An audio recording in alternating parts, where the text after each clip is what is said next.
Ayyuhal ikhwah, wahai saudaraku dan saudariku rahimani wa rahimakumullah. Pada sesi yang pertama tadi telah kita sampaikan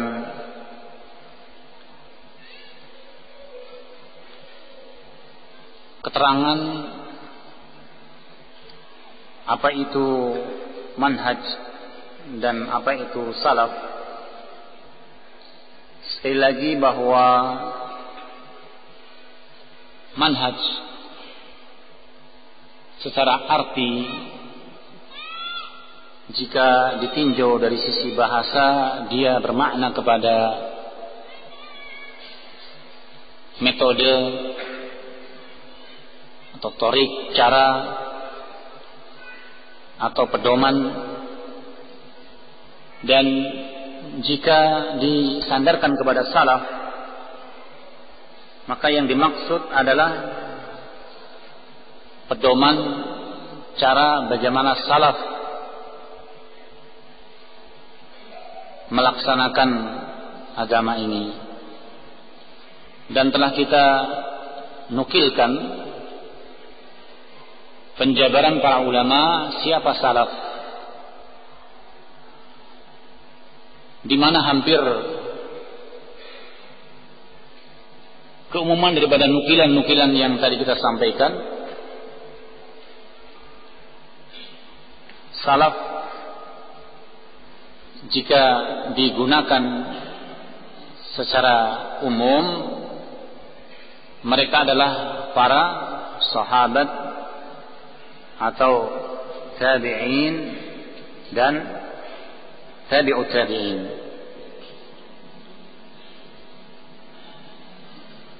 Oleh sebab itu, apabila kita bicara tentang kaum salaf atau satu kaum yang bermanhaj salaf, tidaklah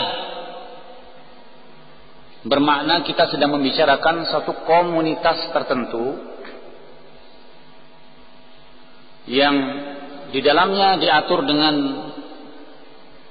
keorganisasian, dipenuhi dengan manajemen tertentu, dipenuhi adanya timbal balik antara pemimpin dengan anggotanya. Bahkan lebih daripada itu ialah identifikasi siapa saja yang masuk jadi anggota dan siapa yang tidak, atribut-atribut yang dikenalkan yang dengannya membedakan bahwa itu kelompok salaf dan ini bukan.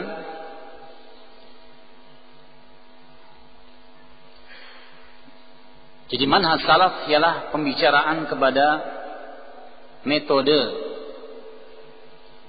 cara, pedoman dalam beragama yang mengikuti, mencontoh apa yang dilakukan oleh para pendahulu. Dan pendahulu yang dimaksud di sini ialah para sahabat, tabi'in dan tabi'ut tabi'in. Telah kita nukilkan sebuah hadis yang sahih,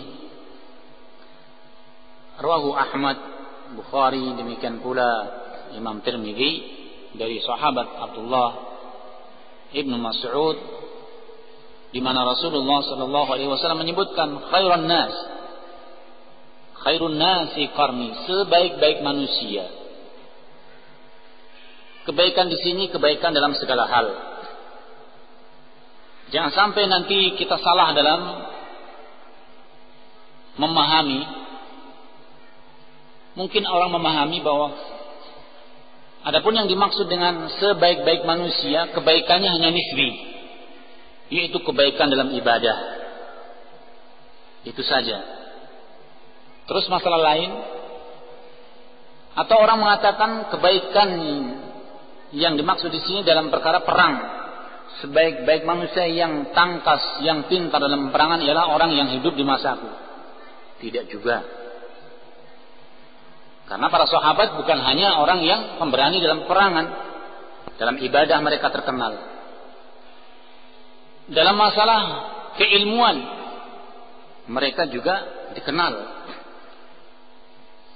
Dalam masalah mengatur, karena yang namanya manajemen, mengatur suatu kegiatan yang terorganisir itu diperlukan. Tetapi kapan? Sehingga kapan diperlukan dipakai. Kapan diperlukan dipakai. Bukan kemudian menjadi ciri khas.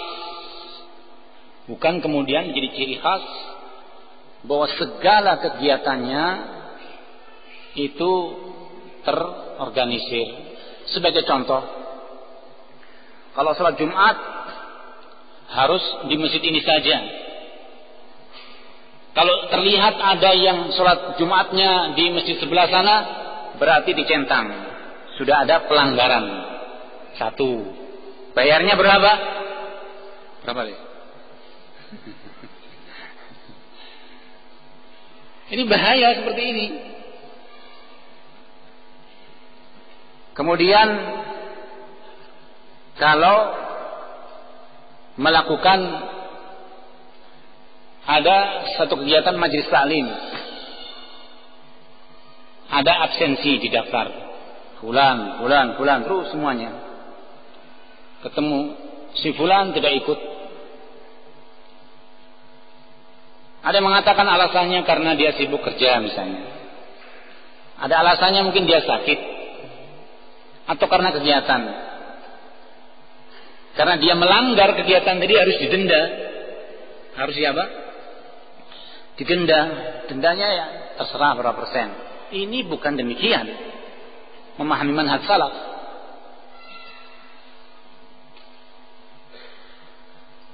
Bahkan seringkali identik dengan denda-denda seperti itu. Kembalinya yang sering didapati ialah kepada apa? Dikembalikan kepada pemimpinnya denda itu. Atau kewajiban dalam perihal terhadap setiap masing-masing anggota untuk membayar, apakah itu dikatakan sebagai sedekah atau itu jizyah dan sebagainya. Kita ini bukan orang kafir, kenapa dipungut jizyah kepada kita? Demikian pula persentase 2,5% dari hasil. Nah, kita ini belum bekerja apa-apa suruh mengeluarkan hasilnya. Hutang semua mungkin yang kita dapati masih ditumpuk dengan suruh membayar per bulannya sekian. Tidak. Sedekah, pintu sedekah itu dihimbau terkhusus bagi orang-orang yang memang ada kemampuan dalam sisi harta mereka bersedekah, kan demikian. Ada pula orang-orang yang memang tidak ada kemampuan mengeluarkan sedekah dengan harta. Tapi apakah kemudian dengan keumuman dipukul rata? Saya tidak mau tahu. Yang jelas siapa yang ikut pengajian ini harus masing-masing sekian.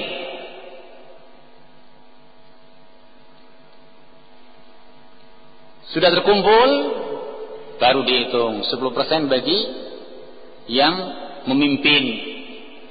Masya Allah, kalau pengajian seperti ini, betapa cepat kayanya orang-orang yang kemudian memimpin dalam pengajian-pengajian. Khwani barakallahu fikum. Kembali hadis yang tadi kita sebutkan bahwa khairun nasi qarni tsumma alladziina yalunahum tsumma alladziina yalunahum, diperjelas dengan qauluhu sallallahu alaihi wasallam hina su'il, yaitu dengan ucapan atau sabda Rasulullah ketika ditanya, ayyun nasi khairun, manusia mana yang terbaik? Faqala ana wa man ma'i, aku beserta orang-orang yang bersamaku. Karena dari sisi pendalilan atau dari sisi dalil, tidak ada manusia yang disebutkan dalam dalil yang sahih, yang sahih, melebihi kebaikannya ketimbang Rasulullah. Siapa yang bisa mendatangkan sebuah dalil ada orang yang lebih mulia ketimbang Rasulullah dari Al-Quran maupun dari Sunnah? Jawabannya tidak ada, kan begitu. Kemudian yang kedua, terlepas dari dalil, orang mungkin tidak paham dengan Al-Quran, tidak paham dengan hadis. Ya sudah, dengan kemanusiaan, siapa yang bisa mendatangkan orang yang terbaik dan bisa menandingi kebaikannya di atas Rasulullah SAW? Jawabannya tidak ada. Maka dari sinilah ketika beliau SAW ditanya, ayun nasi khairun, manusia mana yang terbaik? Kata beliau, ana wa man ma'i, aku berserta orang-orang yang bersamaku. Di situ bukan bermakna kemudian Rasulullah SAW memuji dirinya tanpa ada faktor penghubung, pendukung bahwa beliau dinyatakan orang terbaik, tetapi Al-Quran menyebutkan wa innaka la'ala khuluqin apa? Azim. Engkau berada pada akhlak yang agung. Engkau berada pada akhlak yang agung. Kemudian kata beliau, tsummal ladina 'alal athar. Kemudian orang-orang yang mereka mengikuti apa yang diajarkan oleh para sahabat. Tsummal ladina 'alal athar. Kemudian orang-orang yang setelahnya, yaitu yang maksud dengan tabi'ut tabi'in. Sekarang kita selesai daripada pembahasan manhaj salaf, bahwa itu satu metode cara salaf bagaimana seorang dalam beragama ini memahami, metode cara dalam beragama ini mencontoh kepada orang dahulu, para sahabat, tabi'in dan tabi'ut tabi'in, dalam keyakinan. Sebagai contoh dalam keyakinan, muncul di masa Abdullah ibn Umar masih hidup satu tokoh yang berasal dari negeri Basrah. Itu masih banyak para sahabat. Masih banyak para sahabat. Seorang yang bernama Ma'bad al-Juhani. Seorang yang bernama Ma'bad al-Juhani, yang tinggal di daerah yang namanya Basrah atau Busra. Kalau Busra daerah antara Syam dengan Makkah. Ini Basrah. Ini Basrah. Nah, kemudian orang-orang yang memahami Ma'bad al-Juhani ini, seperti Yahya bin Ya'mur, yang waktu itu posisinya bukan orang biasa, seorang alim, melihat kiprahnya apa sesungguhnya yang dilakukan Ma'bad al-Juhani ini. Diketahui bahwa yaqra'un al-Quran, orang ini membaca Quran dan mengajarkan, dan Al-Qurannya sama. Kemudian sholat juga di masjid, mengajarkan kaum muslimin masalah tafsir juga di masjid. Kalau kita mendapatkan satu halaqah pengajian yang diajarkan Al-Quran, yang mengajar juga orang yang paham tentang bahasa Arab, sholat kesalahan di masjid, kira-kira apa yang terjadi? Betul, nggak usah diganggu, kan begitu ya? Betul itu ajarannya. Jadi sisi mana kita harus menyalahkan? Tetapi muncul pada pemikirannya yang mengalir kepada keyakinan dengan mengatakan innal amra unufun dalam masalah takdir. Musta'naf bermakna bahwasanya Allah Subhanahu wa taala ketika menciptakan sesuatu itu ilmunya terbatas. Jadi manusia itu belum diketahui hari ini bahwa apa yang akan dilakukan ke depan, misalnya besok, apakah dia akan mati, apakah dia akan celaka, apakah dia akan beruntung. Itu bagi Allah Subhanahu wa taala tidak atau belum diketahui kecuali telah terjadi. Kecuali telah apa? Terjadi. Ini termasuk pertama kali pengingkaran dalam masalah takdir. Jadi Allah Subhanahu wa taala ilmunya apa? Terbatas. Tidak diketahuinya satu kejadian kecuali telah terjadi. Betul tidak seperti ini kalau dinisbahkan kepada Allah? Salah total, bahaya. Maka mereka menanyakan kepada Abdullah bin Umar, putra Umar bin Khattab, murid Rasulullah sallallahu alaihi wasallam. Kaget. Melihat seperti ini kaget. Sampai beliau menyampaikan pesan kepada orang tadi, sampaikan kepada dia. Allah Subhanahu wa taala tidak akan menerima sedekahnya sebelum dia beriman kepada takdir secara keseluruhan. Bahwa segala sesuatu itu Allah Subhanahu wa taala telah mentakdirkan. Tidak ada pengecualian. Inna kulla syai'in khalaqnahu biqadar. Sesungguhnya segala sesuatu itu kami ciptakan di atas takdir, ketentuan, ketetapan Allah Subhanahu wa taala. Kemudian dari situlah difahami bahwa ternyata seseorang manakala menampakkan kebaikan, sholatnya bagus, apa yang diajarkan juga bagus, tetapi menyimpan suatu keyakinan yang salah dalam keimanan, menyebabkan batal semuanya. Menyebabkan apa? Batal semuanya. Kaum Khawarij, mereka menganggap kepemerintahan yang ada pada Ali bin Abi Thalib salah, dikritik, sehingga mereka keluar.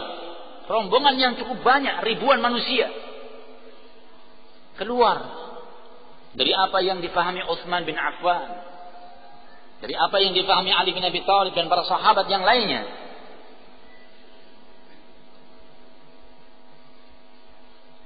Sampai-sampai pembunuhan yang terjadi kepada Utsman, demikian pula kepada Ali bin Abi Thalib. Kalau boleh kita tanya, pembunuh Utsman, pembunuh Ali bin Abi Thalib, muslim atau bukan? Hah? Kaum muslimin. Kan begitu. Mereka menampakkan seolah-olah faham dengan Al-Quran. Inil hukmu illa lillah. Tidak ada hukum kecuali hukum siapa? Hukum Allah. Di antara kritikan yang pedas yang dilemparkan kepada Ali bin Abi Thalib, ketika Ali bin Abi Thalib terjadi masalah dengan Aisyah, apa yang dikatakan dengan kisah apa? Al-Jamal, peperangan. Ketika terjadi kekalahan pada Aisyah, mereka menuntut Ali bin Abi Thalib agar Aisyah itu dijadikan apa? Sandera, kan begitu. Kalau perang, perempuannya kan jadi apa? Wanita apa? Tawanan. Maka termasuk dalam hal ini Ibnu Abbas, seorang Quraisy yang memiliki kefasihan dalam berbicara, keilmuan yang luas, masuk ke sarangnya, ingin menjelaskan. Jumlah yang cukup besar, ribuan. Sebutkan ada 6 ribuan. Ditanya pertama kali. Pertama kali yang ditanyakan oleh Ibnu Abbas, kerumunan yang luar biasa tadi, orang-orang yang semuanya dalam kondisi menampakkan raut muka, ahli ibadah, ahli puasa, ahli ibadah, ahli puasa. Ditanyakan, afikum was sahabah, Adakah ribuan di antara kalian ini seorang sahabat? Tunjukkan mana. Tidak ada sama sekali seorang sahabat di situ. Ukuran bagi Ibnu Abbas bahwa kalau di situ ada sebuah pergerakan yang berjalan tanpa ada sahabat padanya, berarti tidak ada ulama. Paham? Tidak ada apa?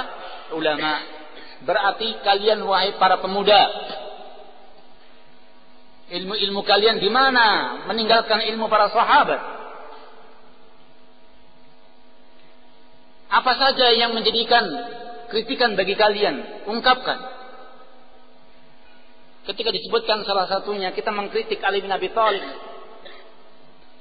Kenapa tidak menjadikan Aisyah sebagai wanita tawanan? Sabiyah. Kata beliau, Allah Subhanahu wa taala berfirman, wa azwajuhu ummahatukum. Istri Rasulullah, para istri beliau itu ibu-ibu kalian. Tegakah kalian menjadikan ibu kalian sebagai sabiyah, wanita tawanan? Tertutup hujah mereka. Semua diam, tidak ada yang bisa menjawab. Dan sekian banyak perihal-perihal yang apabila ditinjau dari sisi i'tiqad, di sisi pemikiran atau amalan yang murni mungkin dalam ibadah, pelanggaran-pelanggaran semacam itu para sahabat membimbing, tetapi sebagian orang-orang memang tidak ingin mengikuti apa yang dilakukan oleh para sahabat ridwanullah alaihim ajma'in. Sekarang kita masuk, kalau tadi manhaj salaf, suatu metode pedoman bagi salaf, dan kita diperintahkan untuk mengambil, mencontoh, dan barang siapa yang mengambil, meniru apa yang difahami salaf, maka seringkali dikatakan salafi, menjadi nisbah.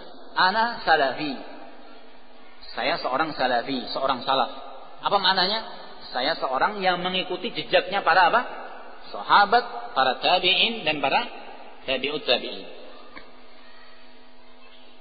Demikian. Qala was salafiyyu nisbah ila salaf.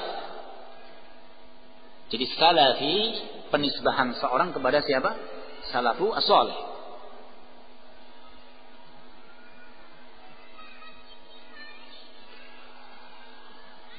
Qala wa intasaba ilaiha jama'atun minal mutaakhirin dalalatan ala iltizamihim manhaj salaf wa tariqatihim la siyama fil i'tiqad.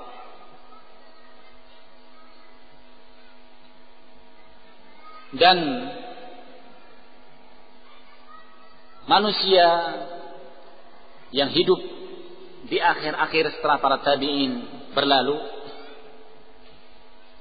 menisbahkan diri kepada jalan yang ditempuh oleh para pendahulu, menunjukkan bahwa mereka sangat berkeinginan, berusaha untuk menerapkan apa yang disebut dengan manhaj salaf wa tariqatihim, metodenya salaf, cara hidupnya salaf, dan jalan yang mereka tempuh. Lebih-lebih dalam urusan i'tiqad, lebih-lebih urusan yang terkait dengan masalah keyakinan. Yaqulu Sam'ani, berkata Imam As-Sam'ani dalam kitabnya Al-Ansab, as-salafiyyu dengan memfathah sin,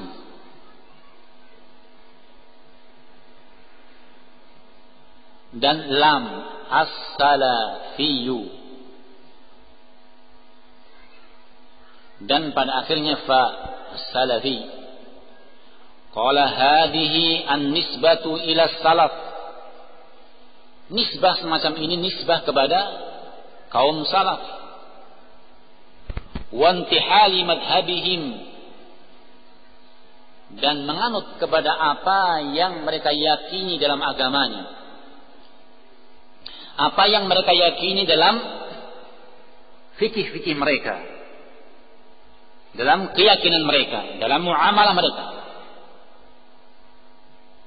Yaqulu al-Hafidz Adz-Dzahabi, as-salafiyyu dengan memfathah dua, yaitu sin dan lam, as-salafiyyu huwa ma kana atau man kana ala madhhab salaf.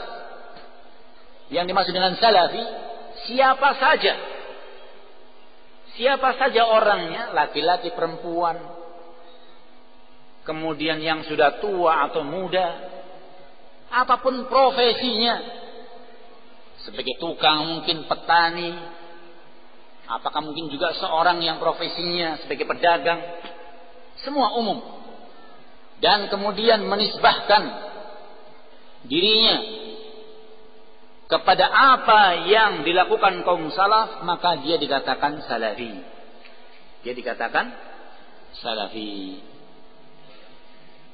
Maka man kana ala madhhabi salaf, barang siapa yang mengikuti metode dalam beragama seperti salaf, seperti metode yang dilakukan oleh Abu Bakar As-Siddiq, demikian pula Umar bin Khattab dan yang lainnya di kalangan para tabi'in, maka semuanya sesungguhnya seorang telah mencontoh apa yang dilakukan oleh para pendahulu. Kemudian di tempat yang lain Imam Dzahabi menyebutkan tentang biografi seseorang,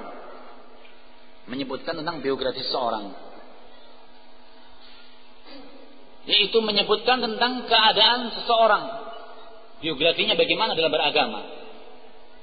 Qala lam yadkhul ar-rajul abadan fi ilmi al-kalam wal jidal. Kata Imam Dzahabi ketika menyebutkan biografi seseorang, bahwa orang ini selama-lamanya belum pernah memasukkan dalam pemikirannya itu ilmu al-kalam,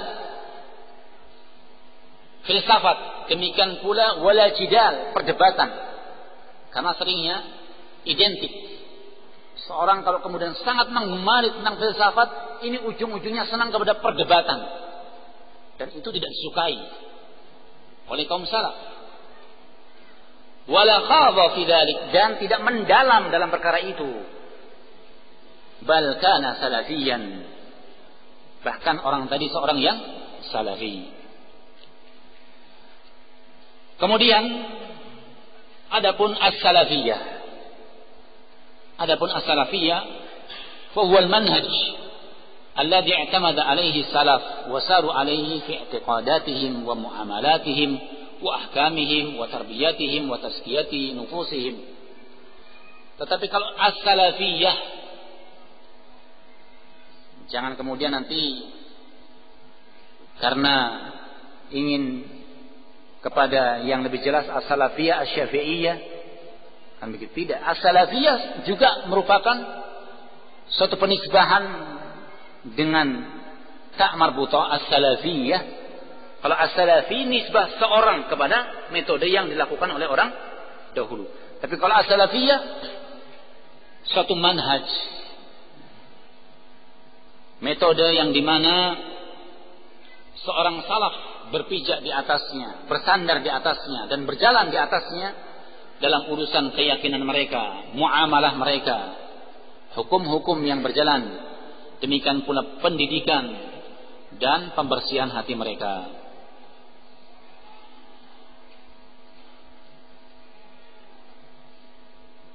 Kemudian Syekh Al-Albani rahimahullah ketika menyebutkan kenapa seorang itu harus intisab, menisbahkan dirinya kepada kaum salaf.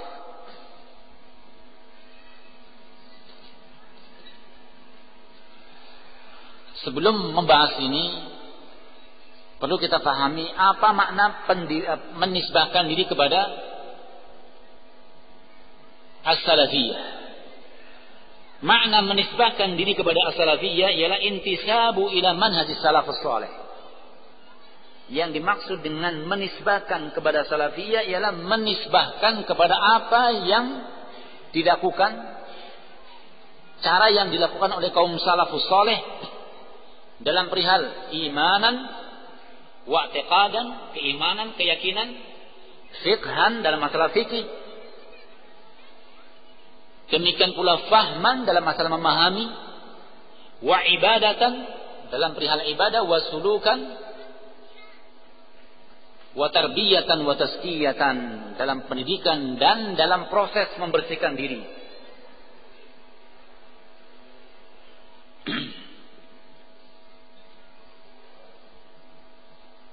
Hal ini penting. Kenapa seorang dikatakan perlunya menisbahkan kepada salaf? Bermula adanya al-hizbiyat, adanya manusia yang mereka itu menisbahkan dirinya berpijak kepada kitabullah dan sunnah Rasul, tetapi terkotak-kotak menjadi golongan-golongan. Dan Rasul sallallahu alaihi wasallam telah menyebutkan isyarat kepada sebuah hadis, sataftariqu hadhil ummah ila 73 firqatan. Umat ini akan terpecah belah menjadi 73 golongan. Kulluha finnar. Seluruhnya disinyalir masuk neraka illa wahidah, kecuali satu saja.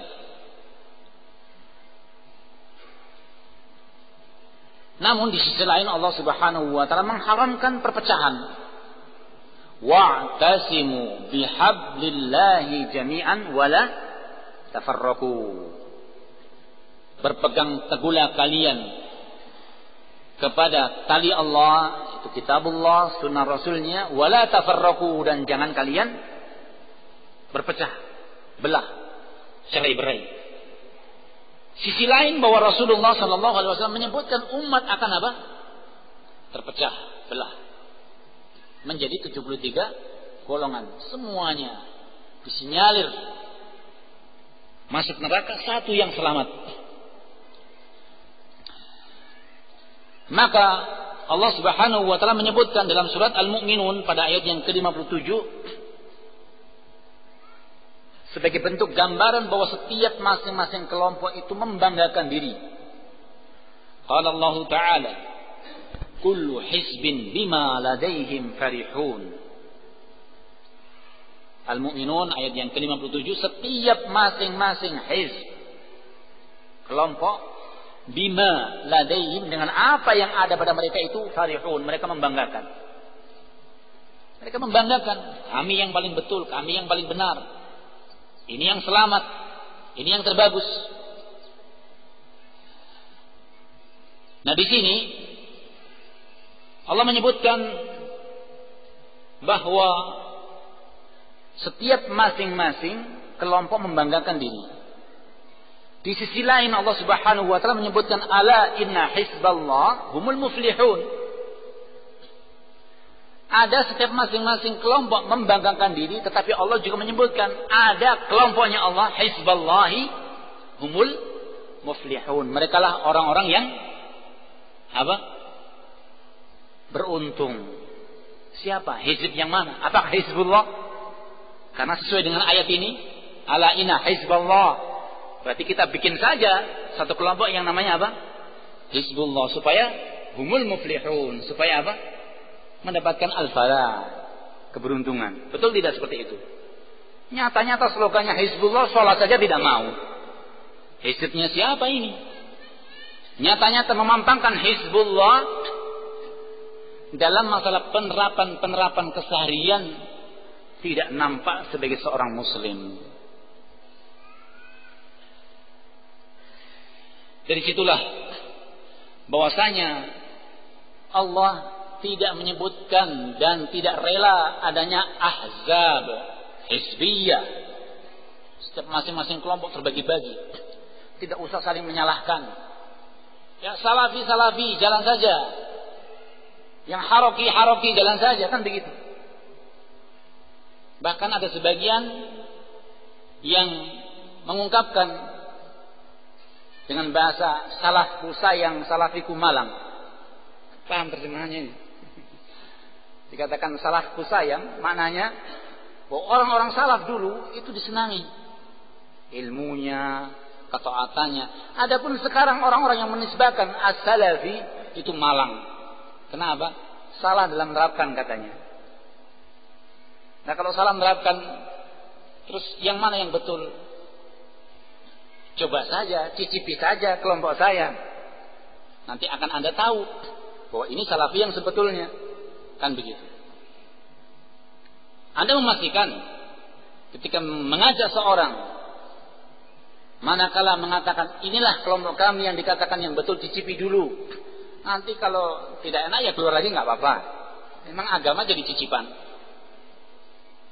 Kalau ketika menilzamkan seperti itu tanpa ada kenyataan dalam segala hal, terus kelompok-kelompok yang lain bagaimana? Itu belum jadi target kami. Semuanya nanti akan kami rekrutkan begitu. Jadi rekrutmen. Ini jadi saleh. Ikhwani barakallahu fikum. Jadi ternyata semua itu membutuhkan bukti. Karena yang dimaksud dengan penisbahan kepada salaf tadi yang dikatakan, menisbahkan diri mencontoh kepada para sahabat, para tabi'in, tabi'ut tabi'in dalam hal apa? Imanan. Kita tanyakan dulu masalah keimanan. Hampir rata-rata orang memahami dalam masalah takdir, hampir kebanyakan orang memahami dalam masalah takdir dalam pemahaman yang banyak keliru. Karena menganggap masalah takdir itu masalah pertama tidak boleh dibahas. Ada yang mengatakan begitu. Kalau sudah membahas masalah takdir, jangan dibahas. Itu urusan Allah Subhanahu wa taala. Tapi giliran penerapan mereka bahas. Apa itu? Ada sebagian orang, ya akhi, wahai saudaraku, kenapa Anda kok tidak sholat? Ini sudah mau zuhur ini. Atau sudah azan misalnya.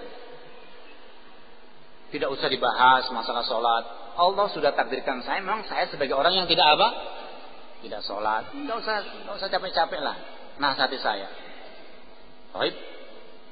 Sebentar ya, saya mau keluar cari kayu ini. Gimana? Dipukul. Jebret gitu kan, dipukul. Loh, kenapa dipukul? Allah mentakdirkan saya memukul kamu ini. Ridho tidak seperti itu. Jangan kalau pukulan sakit, ya. Kalau pukulan sakit ini bukan takdir ini. Ini menyiksa namanya. Begitu. Memilah dalam penerapan. Ketika disampaikan, dipahamkan masalah takdir bagaimana, rata-rata umatnya tidak ingin dibahas. Tapi ketika penerapan seringkali memakai.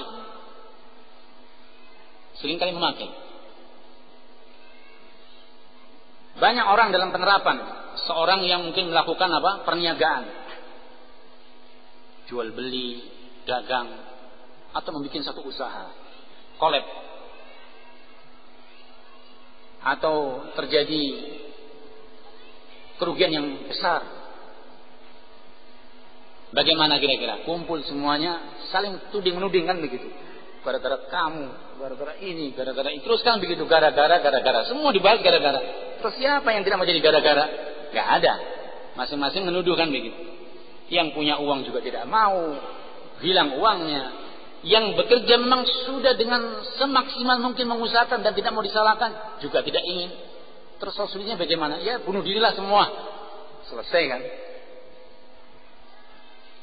Ada juga terkadang seorang ketika mendapatkan petaka,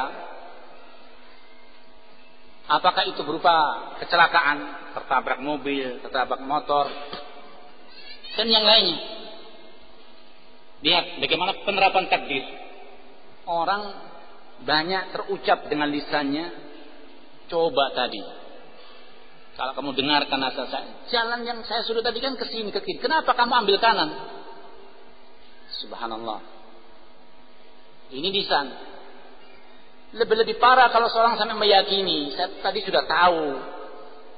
ada firasat bahwa kamu itu mau ketabrak, lebih parah lagi kan begitu. Bahaya lagi. Lihat masalah keimanan. Dianggap perkara yang gampang, dangkal. Yang kedua masalah i'tiqad, masalah keyakinan. Tanyakan dulu sejauh mana pembahasan semacam ini. Karena mu'taqad, sekian banyak keyakinan yang merasuki kaum muslimin, seolah-olah menampakkan keislaman. Sholat nampak bagus, membaca Al-Quran juga sering senang, kedermawanannya juga jalan, tapi keyakinannya bagaimana dulu? Contoh keyakinan Allah di mana-mana, dimanapun berada Allah ada di situ. Keyakinan bahwa Rasulullah Sallallahu Alaihi Wasallam itu masih bisa memberkahi walaupun telah meninggal, ruhnya datang.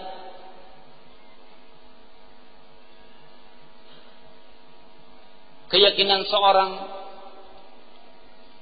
bisa menyembuhkan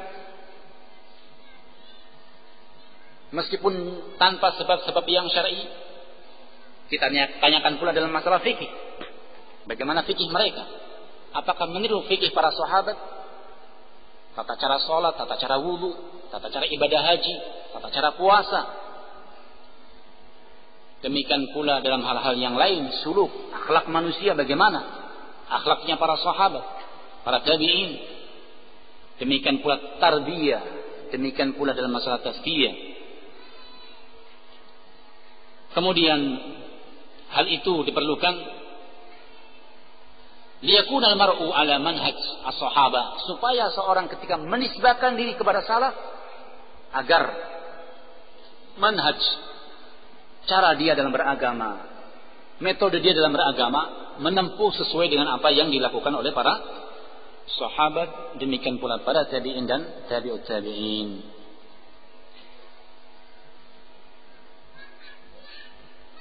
Kemudian perihal yang perlu kita pahami pula, seorang ketika menisbahkan dirinya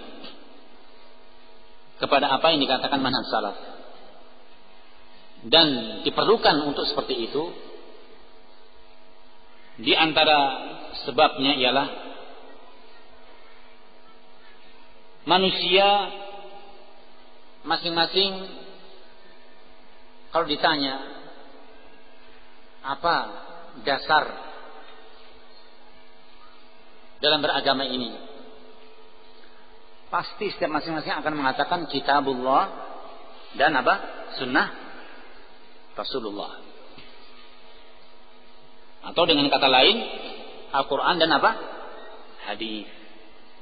Kecuali orang-orang yang mereka ingkar hadis, mencukupkan kepada Al-Quran. Lebih parah kan begitu. Kita kepada yang umum, kepada orang-orang yang mereka menisbahkan dirinya kepada Alkitab wa Sunnah, menisbahkan dirinya kepada kitab wa Sunnah. Yang perlu kita pahami, manakala seorang menisbahkan dirinya kepada kitabullah dan sunnah Rasulullah Sallallahu Alaihi Wasallam, apakah telah dikatakan selamat? Yaitu mujarrad al-intima ila kitab wa sunnah, sekedar menisbahkan diri bahwa pijakan hidup saya ialah kitabullah dan sunnah Rasulullah Sallallahu Alaihi Wasallam. Sudahkah cukup yang demikian ini? Jawabannya, seorang ketika menisbahkan dirinya bahwa dalam hidup ini pijakannya ialah Alkitab dan Sunnah, tidak cukup.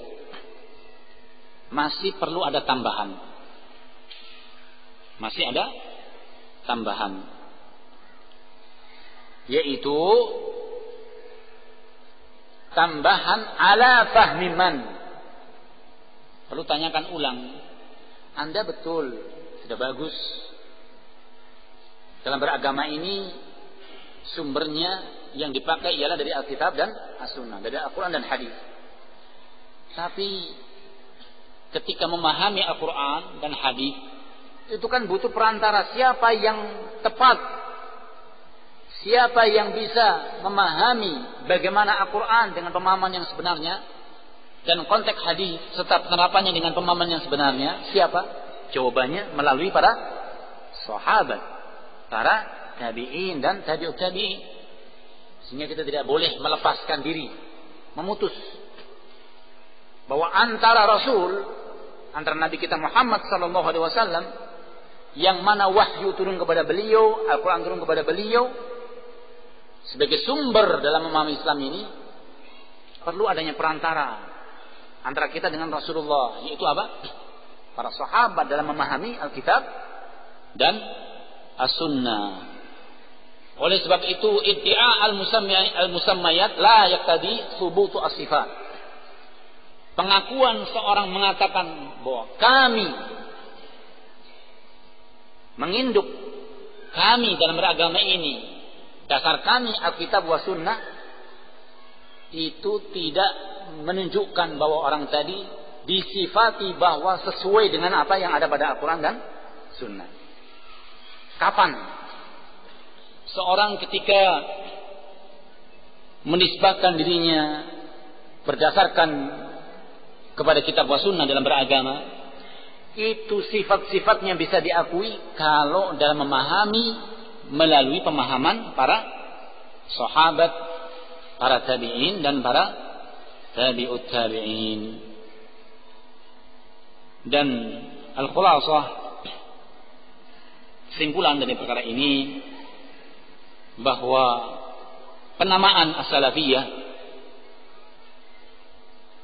penamaan salafiyah bukanlah penamaan yang melazimkan kepada dakwah hizbiyah, seruan kepada tahazzub berkelompok, seruan kepada taifiyah, golongan tertentu, atau madhabiyah, atau kepada madhabiyah, madhab tertentu. Namun seruan kepada intisab as-salaf itu sebabnya ada dua hal. Pertama, Alkitab wa Sunnah, Alkitab wa Sunnah menerangkan bahwa dalam beragama ini kita disuruh mengikuti kepada apa yang dilakukan para pendahulu sebagai pelajaran, contoh. Nah, kita kenal bahwa para pendahulu yang ditiru ialah para sahabat, para tabi'in dan tabi'ut tabi'in. Dan makna mengikuti para sahabat bukan bermakna kita meninggalkan para anbiya, tidak. Karena para sahabat, guru-guru mereka siapa? Guru-guru mereka ialah Rasulullah sallallahu alaihi wa ala alihi wasallam. Tapi yang dimaksud ialah bagaimana kita memahami. Karena Alkitab, As-Sunnah, Rasul sebagai sumber. Tapi bagaimana memahami sumber tadi melalui para sahabat, melalui para tabi'in dan tabi'ut tabi'in. Yang kedua, sebab yang kedua ialah adanya kenyataan bahwa dalam Islam terjadi adanya tawaif Islamiyah, kelompok-kelompok yang ada pada Islam. Kelompok-kelompok yang ada pada Islam. Dasar yang pertama, anjuran untuk merujuk, meniru dan mengambil madhab salaf ialah qaulu ta'ala wa ati'ullah wa ati'ur rasul wa ulil amri minkum. Taatilah Allah, taatilah Rasul dan ulil amri di antara kalian. Ulul amri di antara kalian. Demikian pula qaulu ta'ala wa may yushaqiqir rasul min ba'di ma tabayyana lahul huda. Barang siapa yang membenci Rasul, menyimpang dari jalan Rasul, min ba'di ma tabayyana lahul huda, setelah sampai kepadanya petunjuk, penjelasan. wa yattabi' ghaira sabilil mu'minin, dan mengikuti jalan selain jalan orang-orang mukmin, yaitu mengikuti jalan bukan jalannya sahabat. Nuwallihi ma tawalla. Allah Subhanahu wa taala akan membiarkan orang tadi dalam kondisi dibiarkan tersesat.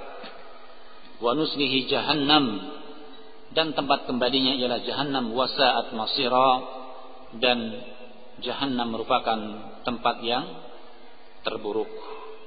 Kemudian Syekh rahimahullah mengingatkan, kalau pada kenyataan di sana ada berbagai macam aliran mazhab. Ada yang terang-terangan mengatakan saya Syafi'i, ada yang mengatakan terang-terangan saya Hambali, yaitu nisbah kepada Imam Ahmad bin Hanbal. Ada yang mungkin terang-terangan kami ini orang-orang Malikiyah, tidak mungkin ketemu dengan mazhabnya Syafi'iyah. Ada pula yang mereka mengatakan Hanafi atau Hanafiyah, orang-orang yang menisbahkan dirinya kepada Imam Abu Hanifah. Atau bahkan sebagian menisbahkan kepada akidah yang pernah diajarkan Abul Hasan al-Asy'ari dengan Asy'ariyahnya, walaupun beliau bertaubat. Atau seorang menisbahkan kepada Jahmi, ajaran yang diajarkan oleh Jahm bin Safwan, akidah Jahmiyah, penolakan kepada asma wa sifat. Atau mengatakan ana Mu'tazili, saya adalah orang Mu'tazilah, dan seterusnya. Maka kalau kemudian mazhab salaf mengajarkan jangan kalian menisbahkan kepada apapun, nisbahkanlah dirinya kepada apa? Salaf. Seandainya kelompok-kelompok tadi mengatakan enak saja, berarti kelompok kami harus dibuang, kami harus ngalah semuanya, kan begitu. Andai kata demikian, seandainya kita mengatakannya sudah, kita sama-sama tanazulan, mengalah, sudahlah saya ngalah, tidak mengatakan untuk mengajak kalian menisbahkan kepada salaf. Tapi kita juga mohon supaya kalian juga ngalah, jangan menisbahkan kepada kelompok tertentu. Mau tidak? Kenyataannya mau tidak? Tidak mau. Ya tidak. Padahal kita tahu penisbahan kepada selain salaf, penisbahan yang salah. Karena tidak ada orang yang bisa memahami kitabullah, sunnah Rasulullah sallallahu alaihi wasallam dengan pemahaman yang betul, yang tepat kecuali siapa? Para sahabat. Allah Jalla wa Ala menyatakan, "Wa may yushaqiqir rasul min ba'di ma tabayyana lahul huda wa yattabi' ghaira sabilil mu'minin." Siapa orang yang pantas dijuluki pertama kali sebagai mukminin? Siapa? Para sahabat. Orang yang pantas dijuluki sebagai kaum mukminin haqqan. Dan Allah menyatakan, barang siapa yang mengikuti selain jalan mereka, maka akan kami sesatkan, kata Allah Subhanahu wa taala. Jadi andai kata kita mengalah, ya sudah, kita tidak akan mendakwahkan dakwah salaf. Tapi kita juga harus konsekuen. Kita mohon Anda juga tidak mendakwahkan apa yang Anda dakwakan. Kira-kira mau tidak? Tentunya tidak mau. Oleh sebab itu, janganlah kemudian seorang mengatakan bahwa dakwah salaf ini dakwah yang mengerucut kepada kelompok tertentu, organisasi tertentu, kelompok tertentu. Tidak. Kepada kesemuanya. Yang intinya mengembalikan umat untuk memahami dalam metode beragama kepada siapa? Kepada apa yang dipahami para sahabat, para tabi'in, tabi'ut tabi'in, as-salihun.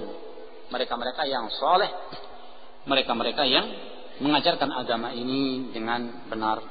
Dan insya Allah pada kesempatan setelah selesai salat zuhur nanti kita langsungkan, kita nukilkan secara global di antara usul dakwah salafiyah, prinsip-prinsip dakwah salafiyah, di antaranya yang mungkin perlu kita kenalkan supaya bisa memahami dengan baik. Dan tentunya halaqat semacam ini, yaitu pertemuan pembahasan semacam ini tidak cukup dalam majelis, yaitu sekali, dua kali, tapi membutuhkan kepada terus, terlebih kita dituntut dalam bermuamalah, membenahi, semakin bertambah ilmu seorang kepada perkara-perkara yang dahulu kadang-kadang bersifat kepada eksklusif, menang sendiri, kadang ada nampak tanazulan.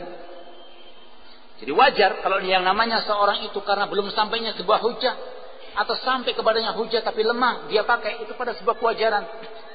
Tapi yang betul ketika orang sampai kepadanya kebenaran, hendaknya merubah. Kullu bani Adam khata' wa khairul khata'ina tawwabun. Menjadi sebuah kelaziman bahwa pada Bani Adam itu tempatnya, seringnya jatuhnya pada perkara kesalahan. Tapi yang namanya ketika seorang salah, sebaik-baik orang yang berbuat salah, jika diingatkan, jika diarahkan, ialah orang yang bertaubat, mengakui kesalahannya, kemudian kembali kepada kebenaran. Baik, kita cukupkan dan insyaallah kita sambung ba'da salat zuhur. Barakallahu fikum, subhanakallahumma wa bihamdika, asyhadu an la ilaha illa anta, astaghfiruka wa atubu ilaik. Wa sallallahu ala nabiyyina Muhammad wa ala alihi wa sahbihi wa sallam. Walhamdulillahi rabbil alamin. Wassalamu alaikum warahmatullahi wabarakatuh.